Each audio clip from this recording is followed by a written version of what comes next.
Welcome to my short movie and my recent trip to Krakow.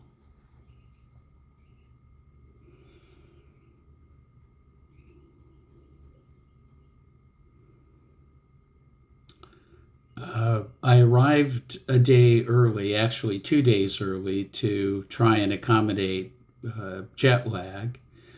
I stayed in the Hyatt Place, which was outside the old city, in a district called Błonia. And Krakow is full of green spaces and pedestrian walkways. This is where I had my first dinner, a Polish country restaurant, and I had traditional foods like pierogi and fried potato pancakes and pork cutlet. Many dishes were served with a delicious mushroom gravy. There you can see fresh dill on the potatoes. Krakow was never bombed, and so it's a very well preserved city. The streets are cobblestone. Many of the buildings show the Renaissance paint of pastel mint and pink and taupe. There's a deep salmon building there.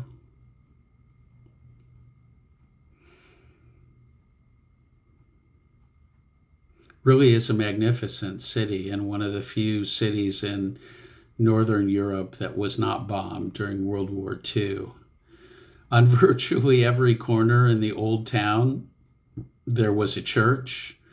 Krakow was a regional capital and very well to do.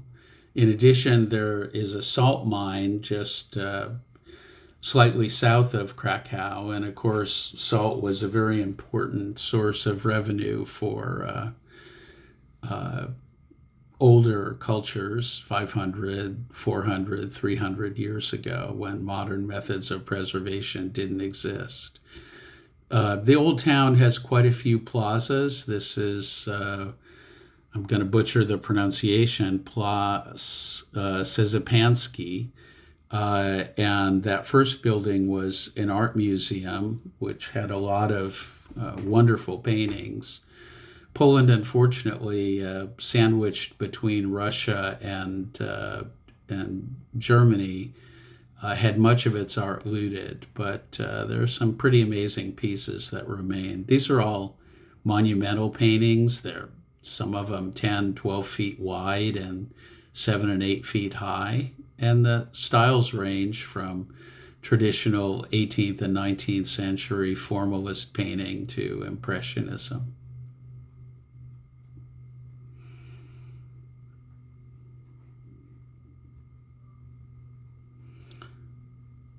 I bought a Krakow card, which gives one entrance to all the museums.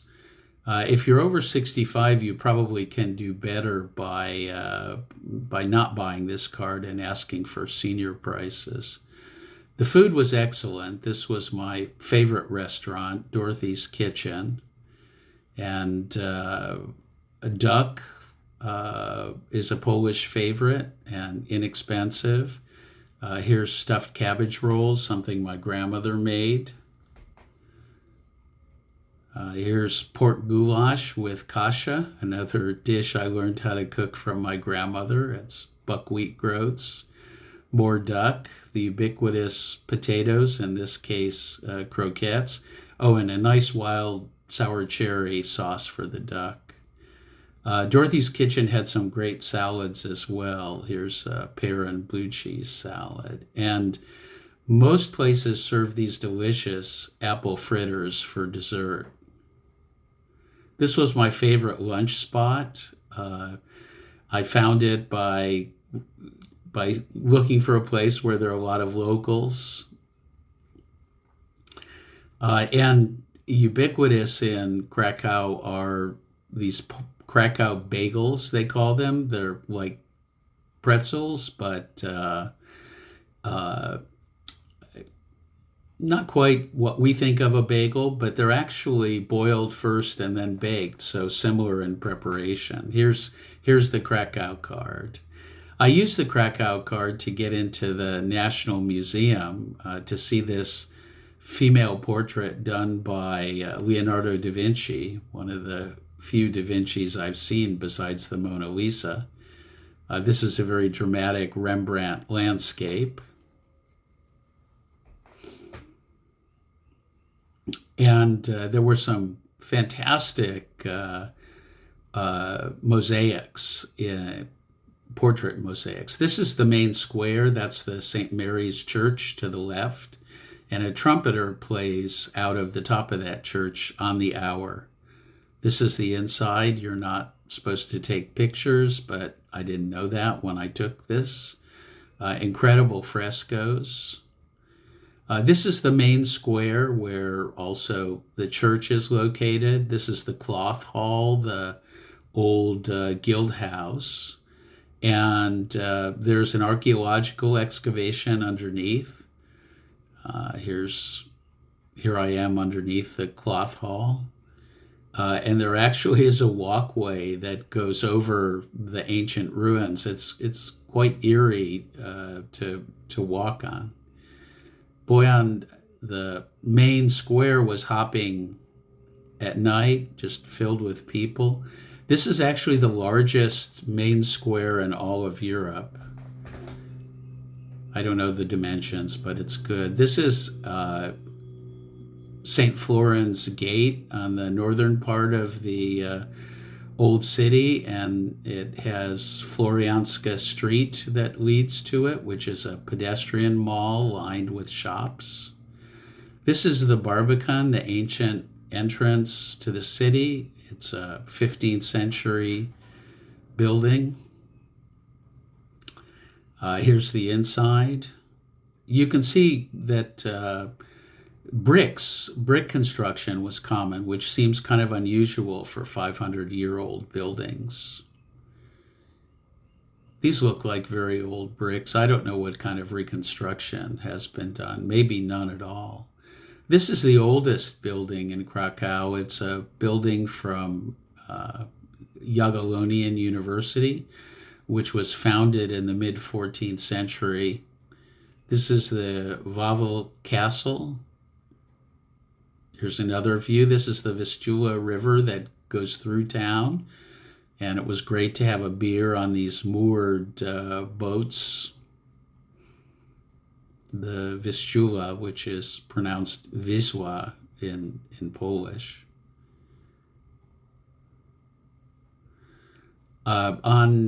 After the work I did was completed, coincidentally, I met a friend that I had met at Otago University in New Zealand, a Polish national from Krakow, and she happened to be in town, so we took a day to hike this forest that is just west of Krakow. It's probably within the city limits, and we climbed up this mound, and I took a movie. Here is my friend Loja. So funny, here we meet halfway around the world from where we originally met. And this is just a little movie of the landscape surrounding Krakow.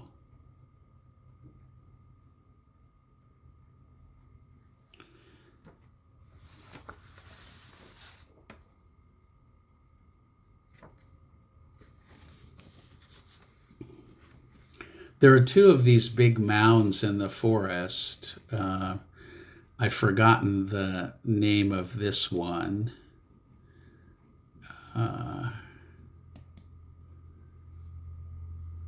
But the other one started with a K, like Kosciuszko Mound, and had actually buildings around it. This one was further to the northwest.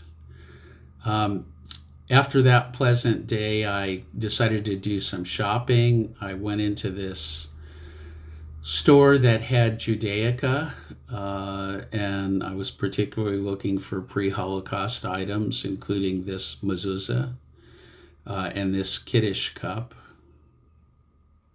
I bought the Kiddush cup actually in an antique store. Here is an old synagogue. This is the High Synagogue. This is not in use, and you can see it's been graffitied. Here are the old original doors. So I took a tour of the Jewish quarter, led by a non-Jew who consistently mispronounced Judaism. There are almost no Jews left in Krakow. That was the old synagogue, which is still functioning, and this is the interior.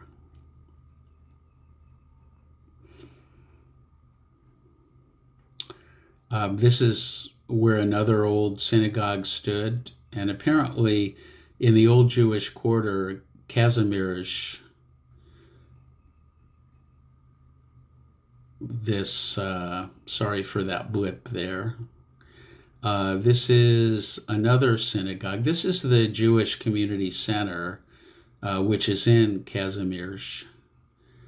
There are apparently 1,100 members or member families.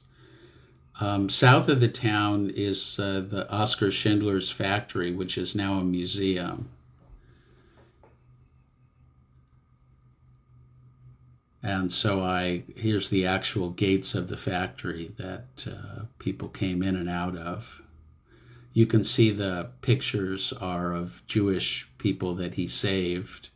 Here's another group of pictures from inside. Mostly the museum is just dedicated to World War II, although they have some exhibits. Here's Oskar Schindler. They have some exhibits showing what it was like to work in the concentration camp nearby. Right next to the Schindler factory is the Museum of Contemporary Art. Had a lot of interesting pieces. Those are little people. This is a piece of what really is concrete poetry. This is one of my friends, Aurelio Malo Valenzuela. We had a dinner together at our favorite place, Dorothy's Kitchen again.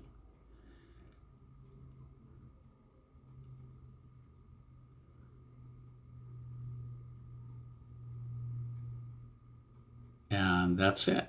Thank you for watching, and I hope you enjoyed the film.